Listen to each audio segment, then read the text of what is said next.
Brasil tem tudo para ser uma grande potência. Por isso desperta grandes interesses internacionais, de estadistas amigos e adversários, bem como da população de todo o mundo. Que fatores impedem que o Brasil desenvolva toda a sua potencialidade, transformando-se em presa fácil de um sistema de rapina internacional sobre o seu petróleo, sua magnífica riqueza mineral, seu significativo desenvolvimento industrial, que jamais alcança a plena independência? O Brasil, por ser muito rico, é alvo de sistemáticas interferências externas, como as que derrubaram os presidentes Getúlio Vargas, João Goulart e Dilma Rousseff, e depois prenderam o presidente Luiz Inácio Lula da Silva para impedir que fosse candidato presidencial em 2018. Esses temas explosivos estão no Latitude Brasil, que está começando agora. Alô, amigos e amigas do programa Latitude Brasil por Telesur. Uma saudação a todos vocês que nos acompanham a cada semana. Hoje temos um tema muito especial. Um tema que é o que significa a imagem do Brasil no mundo, no cenário euroasiático, no cenário anglo-americano. E para isso o nosso convidado é um dos jornalistas mais destacados, seguramente o jornalista brasileiro mais experiente nessa área internacional, agora radicado na euroasiática situação, ele que é, sobretudo, analista de assuntos que configuram o que nós podemos chamar de uma guerra sistema contra sistema, ou seja, aquele mundo da OTAN, das guerras do Império, das manifestações e manipulações feitas contra os países que não aceitam se submeter às diretrizes dos Estados Unidos.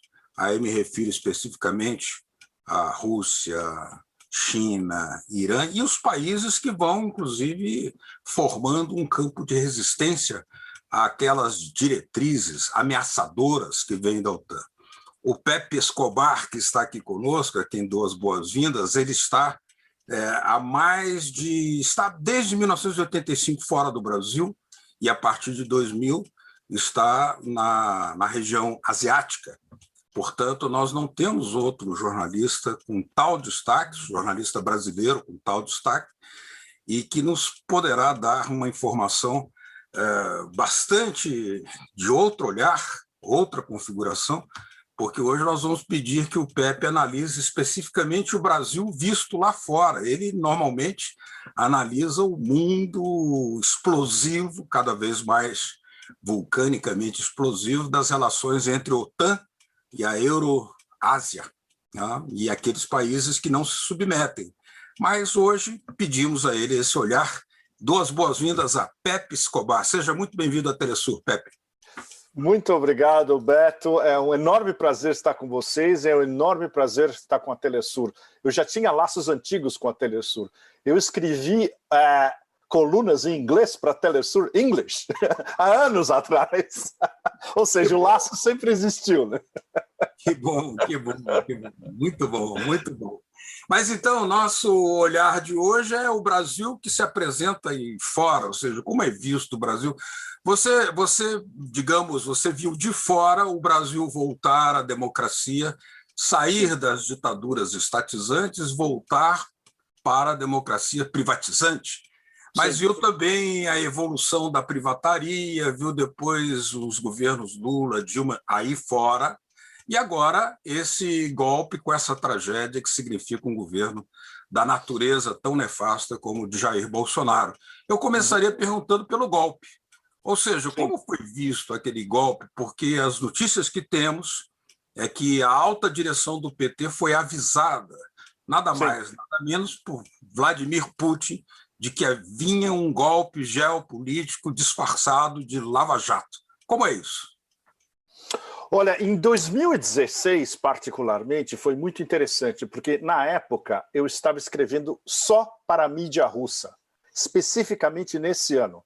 Eu tinha uma coluna na RT, em inglês, uma coluna na Sputnik, em inglês, e eu escrevia para o Strategic Culture, que é um site pequeno, editado em Moscou, em inglês também. E eles me pediam Brasil o tempo todo, evidentemente. Então eu fiz uma pequena série de longe, observando o Brasil de longe, que é o que eu vinha fazendo desde... É uma loucura, muitos de vocês vão achar isso surrealista. Desde 1985, quando eu saí do Brasil tecnicamente, Fernando Henrique nem era presidente ainda. Então eu encontrava o Fernando Henrique nas viagens dele. A gente se encontrou na Itália, na França, por exemplo. Então eu segui o governo Fernando Henrique de fora.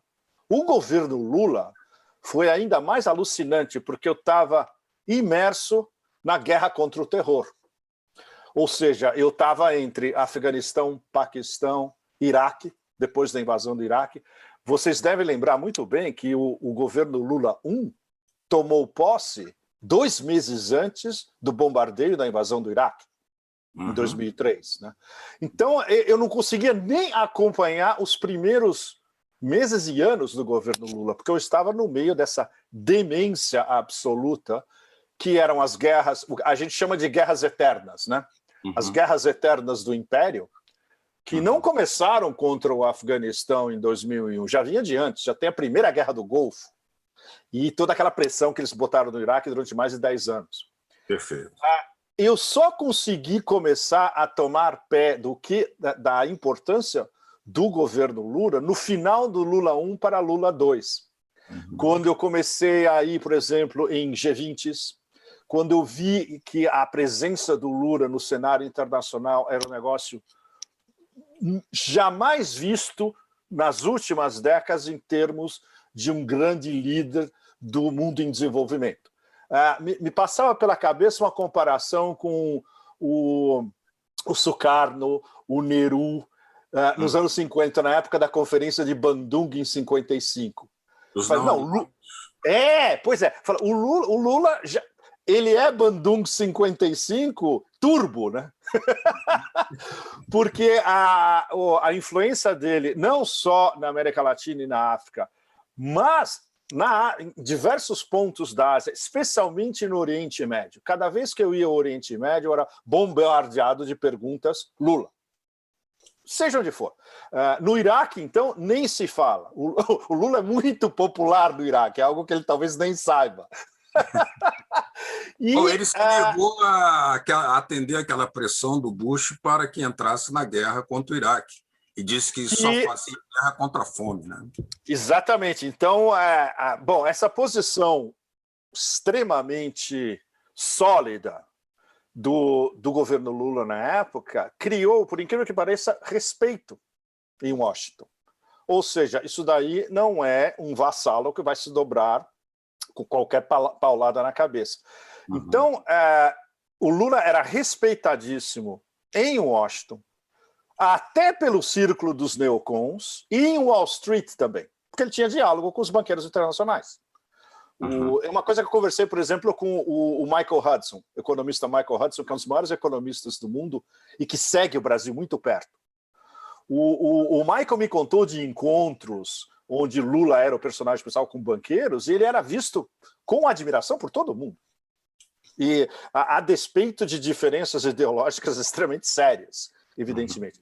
Então, no correr dos anos 2000, a primeira fase, passando para os 2010, eu lembro particularmente do G20 em Washington depois da eleição do Obama. Sim. Beto, você deve lembrar isso super bem, né? Foi no final de 2008. Eu estava lá porque eu estava cobrindo a campanha do Obama, a eleição, etc. e tal. Aí eu fui cobrir o G20 em Washington. O Lula foi a estrela desse G20. Tava o Sarkozy, que a conferência de imprensa do Sarkozy, todos nós estávamos rindo das besteiras que ele falava, e todo mundo me perguntando, e aí, nós queremos falar com o Lula. Então, isso dá uma ideia para vocês que até no centro, na matriz, no centro do poder, a grande figura do sul global, não é terceiro mundo, não é mundo em desenvolvimento, é do sul global que estava começando, engatinhando a se unir por vários mecanismos, incluindo os BRICS, por exemplo, era o Lula, que foi importantíssimo. E isso, por exemplo, eu vi do ponto de vista russo e chinês. Os diplomatas russos e chineses sempre falavam, olha, o Lula foi importantíssimo vendendo a ideia do BRICS muito mais amplo do que era no início, para o Hu Jintao, em Pequim, para a equipe do Hu Jintao. E, obviamente, os russos, o Lavrov já estava mais do que dentro da história. Medvedev, que adorava o Lula também. Putin, que sempre teve um enorme respeito pelo Lula. Ou seja, os dois principais dos BRICS, Rússia e China, estavam...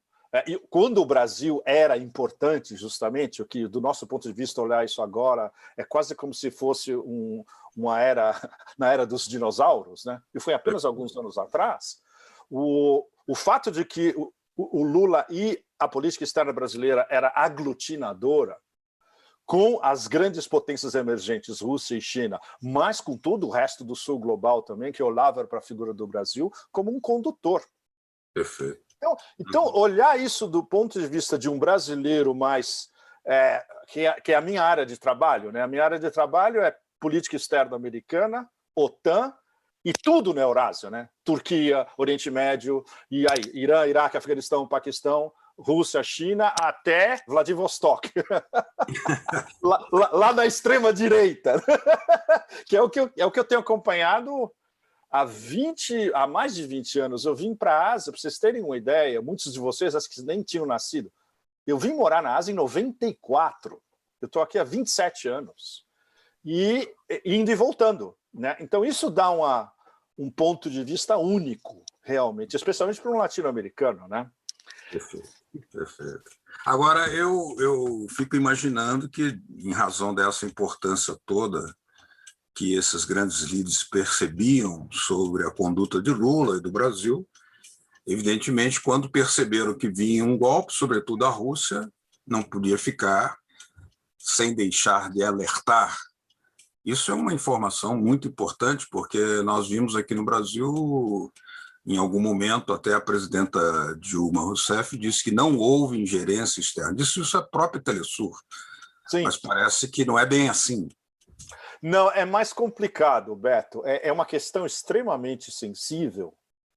Mas, olha, a gente confirmou com a diplomacia russa que houve um telefonema pessoal do Putin em 2000, no começo do governo Dilma, na verdade, do Dilma II. E não era um telefonema alertando, dizendo que ia haver um golpe, não é isso. A diplomacia russa e o presidente Putin são extremamente sutis.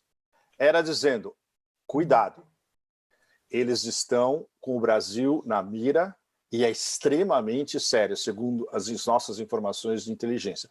É uma operação de desestabilização que vai envolver uma guerra colorida, multi-etapas e multiníveis, muito mais sofisticada, porque o Brasil não é o Quirguistão, a Ucrânia.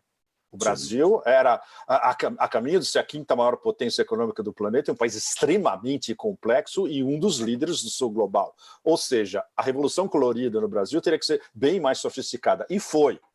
Eu diria que cursos de relações internacionais no futuro, o caso Revolução Colorida Brasil vai ser um caso clássico de estudo, porque foi muito sofisticado em vários níveis, com várias agências envolvidas, CIA, FBI, Departamento de Justiça, em vários níveis, com diversos ativos brasileiros, quinta coluna, trabalhando para eles, e sem violência. O que isso é que foi extraordinário. Eles não precisaram de um tanque na rua ou daquela maluca da Victoria Nuland, do Departamento do Estado, distribuindo biscoitinhos no Meidan antes de ter aquele tiroteio, fogo cruzado. Não, no Brasil foi sem disparar um tiro de metralhadora.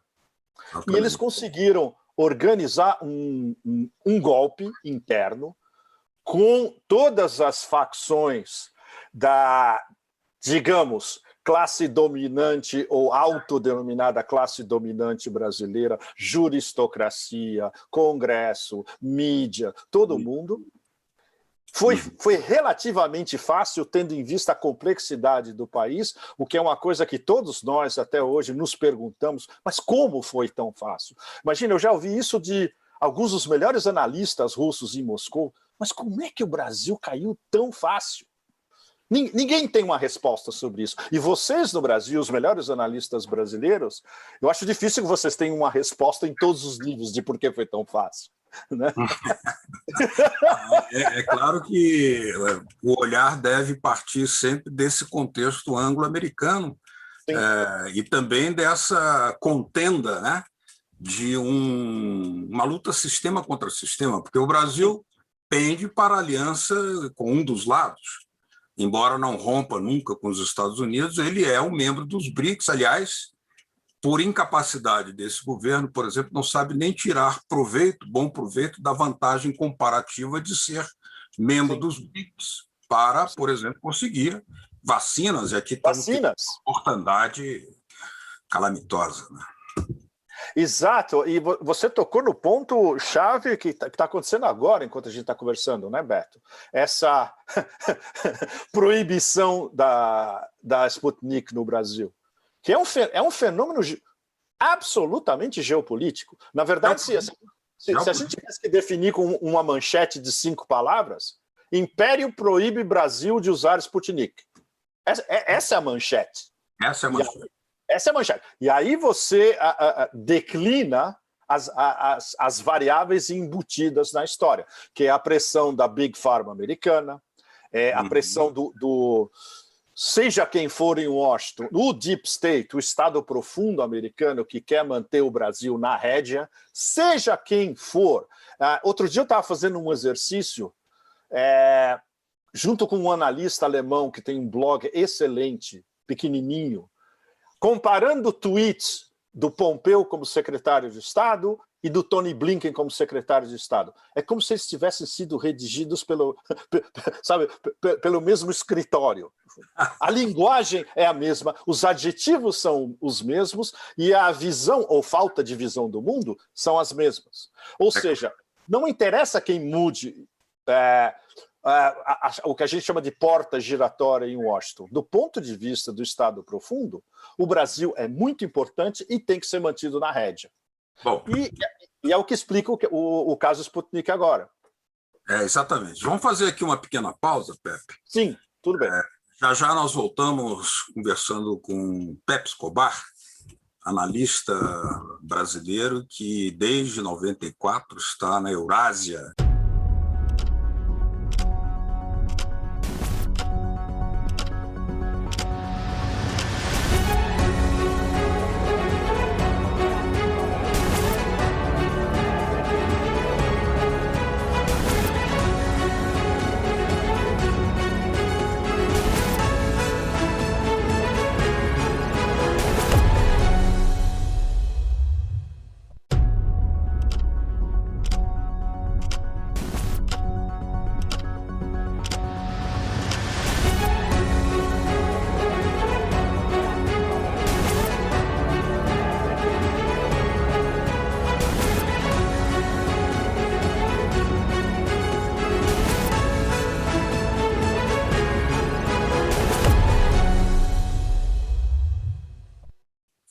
Latitude Brasil está de volta, hoje conversando com Pepe Escobar, jornalista brasileiro que está radicado na Eurásia e que escreve sobre esse conflito de civilização, sistema contra sistema, a OTAN, Estados Unidos, o Império contra os países que não se submetem, Rússia, China e Irã. E aí, qual é o olhar que surge para o Brasil? Qual é a imagem do Brasil que lá se apresenta? Ele que tem 6 livros publicados nos Estados Unidos e que está atualmente como analista do Asia Times, que é um jornal daquela região importantíssimo.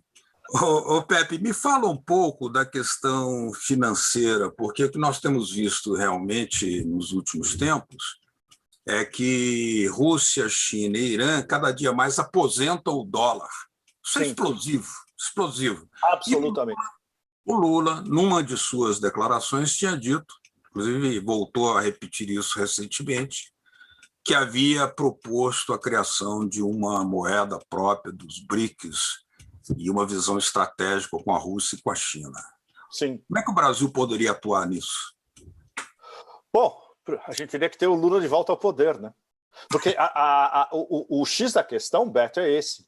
O principal incentivador nas discussões inter-BRICS nos anos 2000, especialmente com o Hu Jintao e o Medvedev e as equipes, é isso. Vamos cada vez mais fazer os BRICS passar ao largo do dólar, e aí a gente vai começar a trazer os novos BRICS. Vamos trazer a Coreia do Sul, a Indonésia, sabe? Países emergentes importantes. Mais tarde, até o Irã, sem sanções, etc. e tal. Isso é uma coisa que era discutido nas chancelarias dos outros países emergentes. Em Seul, em Jakarta, em Teherã se discute amplamente, porque Teherã, por causa das sanções americanas, eles são obrigados a passar ao largo do dólar. Eles usam, no máximo, euro. O problema é que as empresas europeias têm medo de investir no Irã, mesmo tendo escapado de algumas das sanções, porque eles acham que eles vão terminar sendo sancionados de novo pelos americanos. Na prática, os russos já têm um sistema de pagamento alternativo pronto, em torno do MIR, que é o sistema de pagamento deles. Os chineses têm um deles também. A ideia seria juntar, num primeiro passo, os russos e os chineses, e depois trazer o Irã também, num prazo, digamos, 2 anos.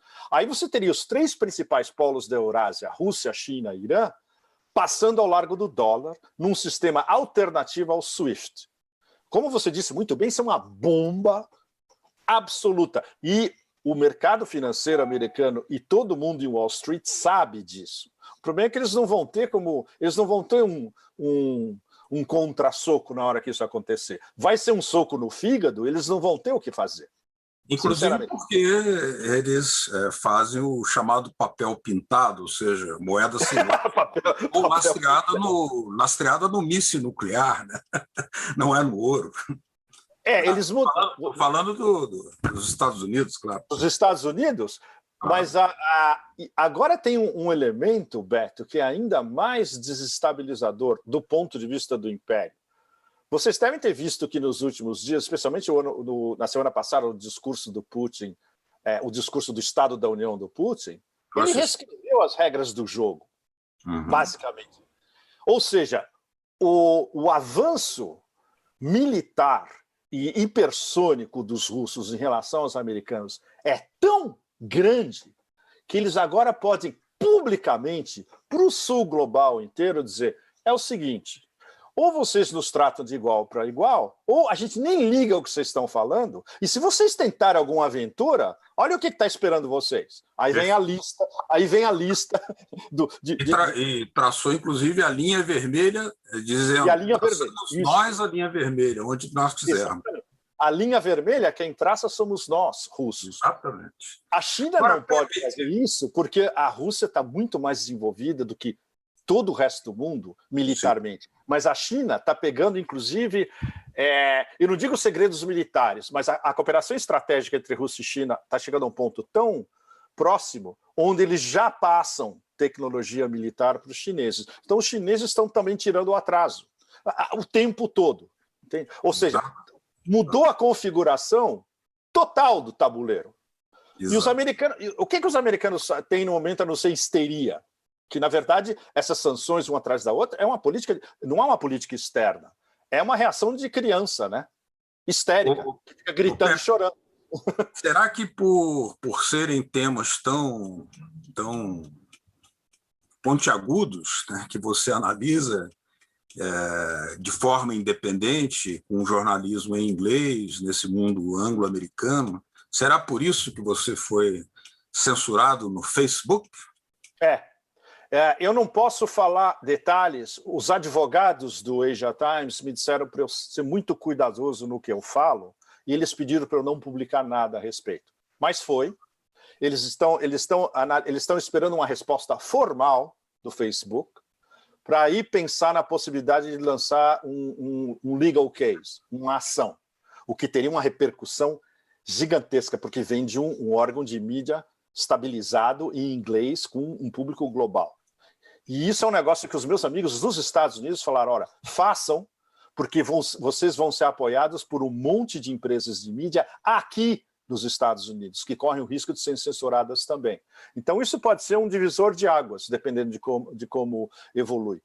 O que aconteceu comigo aconteceu com muitos outros independentes. Eu sou apenas um caso entre vários independentes. Mas eles estão caindo em cima de nós todos, que fazemos jornalismo independente em inglês na internet, e eles perceberam, o público aumenta o tempo todo e a nossa credibilidade é alta.